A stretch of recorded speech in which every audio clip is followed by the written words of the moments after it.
네, 안녕하십니까.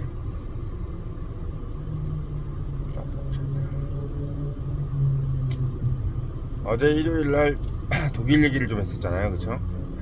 독일이 예전 같지가 않고 또 독일이 또 예전 같지 않은 이유를 제가 좀 말씀을 좀 드렸었습니다. 10년 전에 독일 갔을 때만 해도 좀 독일이라는 나라가 상당히 그 좀 뭐랄까요, 예, 풍기가 있었는데 제가 이제 2019년도에 이제 독일 갔을 때가 마지막으로 독일 갔을 때인데 베를린에서 좀 있었는데 분위기가 좀 썰렁하더라고요. 예, 그때 느꼈습니다. 독일이 좀 이제 좀 퇴색되어 가는구나. 예, 그런 생각이 좀 들더라고요. 전반적으로 뭔가 좀 더 어둡고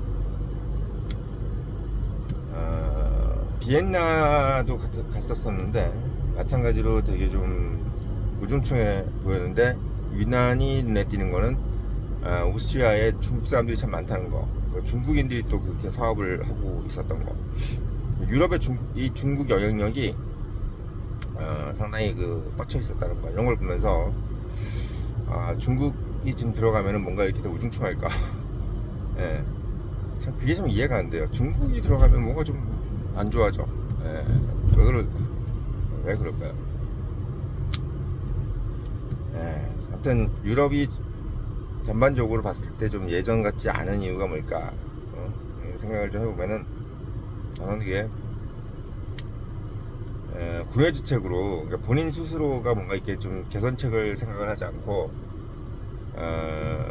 중국 자본을 무분별하게 받아들여서 그걸로 뭔가를 해결을 해보려고 했던 그 모습이 저는 패착의 원인이 아닌가라는 생각이 좀 듭니다. 그러니까 이란도 마찬가지지만 베네수엘라도 그렇고, 중국 돈이 들어와서 뭔가 이렇게 잘 되는 것이 아니라 결국 이제 나라 자체의 어떤 근본이 좀 약간 약해지고 그런 이제 모습이 드러나죠. 그러니까 중국 돈이 들어갔다는 거는 뭐냐면 이미 이제 그 나라 자체가 좀 약해지고 있는 상황이라는 거예요.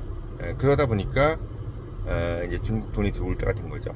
그러니까 사실 뭐 중국 돈이 들어올 때쯤 이미 그 나라들도 좀 이렇게 쇠퇴를 하고 있는 그런 시대가 된 겁니다. 그러니까 웬만한 돈 아니면은 들어오기 힘든 지경인데 이제 중국 돈이 이제 들어온 거죠. 물론 중국도 사실 거기서 이제 돈 넣어가지고 재미를 못 보죠. 지금 베네수엘라, 이란도 그렇고 지금 돈 넣어가지고 다 실패했잖아요. 베네수엘라도 거의 막 몇십 조인가 몇백 조인가 손해 본 것 같고, 이란도 좀 그런 것 같습니다. 이런 일이 왜 벌어질까 이렇게 생각을 해보면은 저는 어제도 말씀을 드렸지만 결국은 경제의 흐름, 이 경제의 흐름에서 그 원천은 어디서 나올까? 음, 이 경제적 원천의 흐름은 어디서 나올까를 생각해 보면 그거는 미국에서 나올 수밖에 없다라는 말씀을 제가 드렸었잖아요. 그렇죠? 참 그게 별거 아닌 것 같은데 이게 사실일까 이렇게 막 의심하는 사람들도 많잖아요. 미국 말고는 없나? 답이 없나? 이렇게 되는데 물은 위에서 아래로 흐르는 법이고 하늘의 태양은 하나다. 이런 개념이죠. 그러니까 세상에서 제일 높은 곳은 어디냐? 예, 제일 또 강한 곳은 어디냐를 생각하는 게 이제 돈의 흐름이기 때문에 달러 뒤에 피라미드가 딱 있잖아요. 1달러 뒤에 피라미드 있고 화살 13개인가요? 뭐 있고 독수리가 딱 있잖아. 그리고 또 무슨 유칼립투스 나무인가요? 뭐 그게 있고. 근데 거기 피라미드가 있다는 거에 대해서 제가 본부장이 말한다 해서 썼지만 피라미드라는 것은 가장 안정성을 상징하는 겁니다. 가장 안전하다. 안정성. 그러니까 딱 그 정삼각형을 사방으로 정삼각형을 만들어 놓고 밑에를 정방형으로 딱 해놔가지고 절대로 움직이지 않는 안정된 구조. 그 안정된 구조기 때문에 사실은 이게 몇천 년이 지나도 안 무너지는 거예요. 예, 그 안정된 구조. 그 안정된 구조라는 것을 가장 이제 상징하는 것이 바로 달러입니다. 달러예요. 그러니까 사실 이 자본주의라는 것, 그 어떻게 보면 호모사피엔스가 지향하는 이 뭐랄까 공공선에서 가장 거기에 부합하는 것이 사실은 미국의 경제거든요. 미국의 경제. 그러니까 중국이라는 나라가 이제 아무리 뭐 미국을 따라가고 싶고 하고 뭐 패권을 가져가고 싶어 해도 그게 이제 불가능해 보일 수밖에 없는 거는 사실은 안전해 보이지가 않은 거예요. 안정성이 없어 보이는 거죠. 그러니까 어떤 보이지 않는 손에 의해서 가격이 결정되고 경제가 돌아가는 부분이 아니라 보이는 손, 말 그대로 사람이 인위적으로 통계를 조작하고 그렇게 함으로써 항상 과잉 공급이 일어날 수밖에 없고 과잉 소비가 일어날 수밖에 없는 뭐 이런 어떤 상황. 과잉 소비는 아닐 것 같아요. 과잉 공급이죠. 공산주의는 그게 문제인 거야. 그 과잉 공급이 일어날 수밖에 없는 구조. 그러다 보면 결국은 정부 자체가 어떻게 보면 되게 방만하게 운영이 되고 자원의 재분배가 효율적으로 이루어지지 않는 그런 상황이 계속 반복이 되면서 결국은 프로그레스 진보가 결국은 더디게 되는 겁니다. 발전이 더디게 되는 거죠. 그런 부분에서 저는 그렇게 생각해요. 뭐 아무리 이제 중국이 뭐전 세계적으로 협작을 하고 뭐 이렇게 해도 그게 이제 어려울 수밖에 없는 가장 큰 이유는 미국이 이제 결국은 가져가고 있는 경제 시스템이 가장 안정적이라는 것을 사람들이 결국은 알아갈 수밖에 없다는 겁니다. 결국 그게 가장 안정적이고 그게 가장 올바르다. 그걸 이제 보여주는 거예요. 그래서 저는 뭐 아침에 말씀을 드리지만 사실 유럽 갔을 때도 느끼는 거지만 유럽도 제대로 된 자본주의가 아니거든요.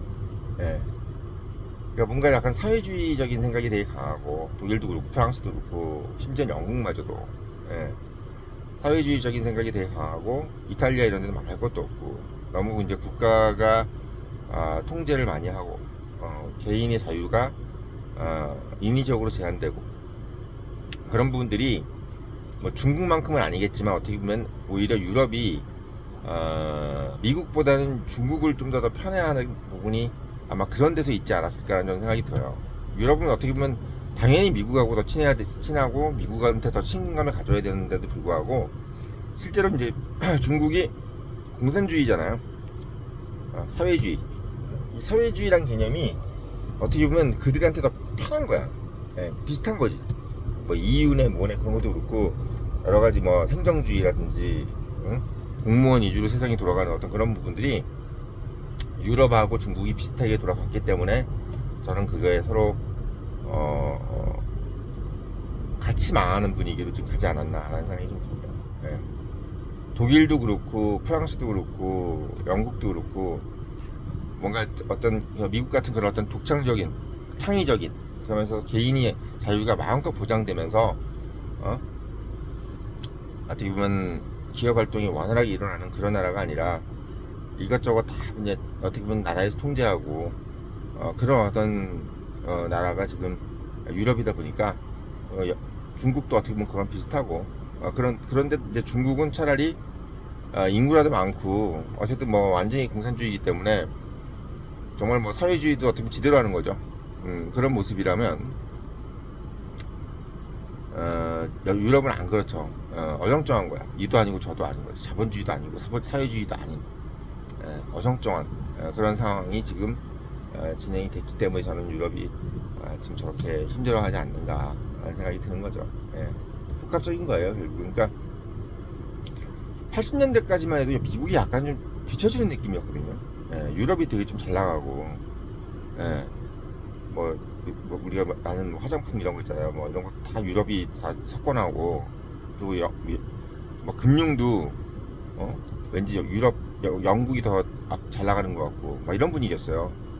그래서 지금처럼 이렇게 막 뉴욕 증시 위주로 이렇게 돼 있는 게 아니라 뭐 런던도 좀 중요하고 막 다 이랬단 말이야. 런던 증권거래소가 어떻게 됐냐. 요즘 런던 증권거래소 얘기하는데 한 명도 없어요. 그쵸? 예전에는 런던 증권거래소 얘기도 많이 했어요. 뉴스에서. 특히 홍콩도 되게 중요시 여기고. 근데 그런 상황이 지금은 전혀 보이지가 않는다. 그런 부분을 봤을 때는 저는 유럽이 이제는 좀 다시 회생하기 어렵지 않겠느냐. 예. 좀 옛날같이 그렇게 되진 않지 않겠느냐라는 생각이 많이 드네요. 예. 그러니까 이미 좀 맛이 갔지 않겠느냐 더 이상. 좀 쇠퇴하겠다. 그러니까 차라리 뭐 다른 곳이 뜰지언정 유럽은 좀 힘들겠다는 생각도 들고, 저는 오히려 남미를 좀 주목을 해요. 차라리 남미. 그러니까 남미가 지금 브라질만 빼고는 지금 거의 우파입니다. 예, 신기해요. 옛날에 남미는 좌파들이 많았잖아요. 근데 지금은 남미가 정신 차려가지고, 예, 브라질만 빼고는 다 지금 우파인데, 그나마 지금 브라질도 위험하대요. 우파가 될 가능성이 크다고. 룰라가 이제 몇십 년 했는데, 룰라가 이제 만약에 이제 내려오면은 남미가 제가 봤을 때는 유럽을 넘어서지 않을까, 그런 생각이 좀 들어요. 남미가 유럽을 넘어서지 않을까. 그래서 뭐 제가 무슨 뭐 아주 뭐 대단한 뭐 경제 석학은 아니지만, 제가 봤을 때는 유럽이 지는 것은 명확하고, 대신 남미가 이제 미국의 어떤 그 자본주의 정통성을 이어받아서 남미가 어떻게 보면 이제 다시 일어나고, 남미가 또 엄청난 자원을 가지고 있잖아요. 그러니까 미국이 제가 봤을 때는 남북 아메리카를 다 섭렵하면서, 거의 뭐 남미나 캐나다나 이런 데를 거의 뭐 준 영토로 생각하면서, 그 국민들도 알아서 그냥 미국한테 흡수되는, 뭐 구독자분들 중에는 이제 캐나다 사시는 분들도 계시지만, 뭐 솔직히 뭐 캐나다 분들도 이제 미국하고 거의 막 하나의 연합체가 되는 걸 싫어하지 않을 수도 있을 것 같아요. 예, 그럴 수도 있을 것 같습니다. 그래서 전 유럽이 지고 남미가 좀 뜨지 않을까라는 어떤 조심스러운 좀 예측을 좀 합니다. 예, 예측을 해요. 그리고 유럽은 결국 이제 중국의 영향력으로 많이 이제 쇠퇴할 것이고, 사실 요번에 베네수엘라를 작살내면서 중국 자본이 이제 그 남미로 오는 것을 완전히 지금 이제 블록을 싸버렸거든요. 파나마도 마찬가지고. 그래서 이제 미국이 남미에서 중국 자본을 이제 완전히 이제 솎아내는 그런 어떤 것에 시금석이 된 게 이번에 베네수엘라란 말이에요. 그리고 이란도 마찬가지고. 그러니까 중동도 솔직히 저는 요번에 만약 이란 전쟁이 끝나고 나면 뭔가 좀 새로워질 거라는 예측을 좀 합니다. 중동도. 그러니까 예전의 중동이 아니라 뭔가 그 유럽은 좀 쇠퇴하면서 중동 지역이 좀 뜨는 그런 상황이 오지 않을까. 그래서 중동하고 남미 이 두 지역이 이제 좀 뜨고, 대신 그 유럽은 이제 쇠퇴를 할 수밖에 없다. 그런 방향으로 가지 않겠나라는 생각이 좀 듭니다. 그래서 일단 남미가 제일 좀 확 뜰 것 같아요. 중동은 좀 불확실성이 계속 있고, 워낙 뭐 지금 뭐 후티 반군이네 뭐네 뭐 이런 사람들이 계속 있기 때문에 좀 쉽진 않을 것 같고, 남미는 확실하게 이번에 우파가 집권을 하면 하나의 그 좀 큰 어떤 그 변화를 가져가지 않을까, 이런 말씀을 좀 드리려고 영상 올렸고요. 늘 말씀드리지만 이런 인사이트를 가지려면 본문장이 많다. 사서 읽어보시고 청년의 유로 구독 정보 드리면서 마치겠습니다.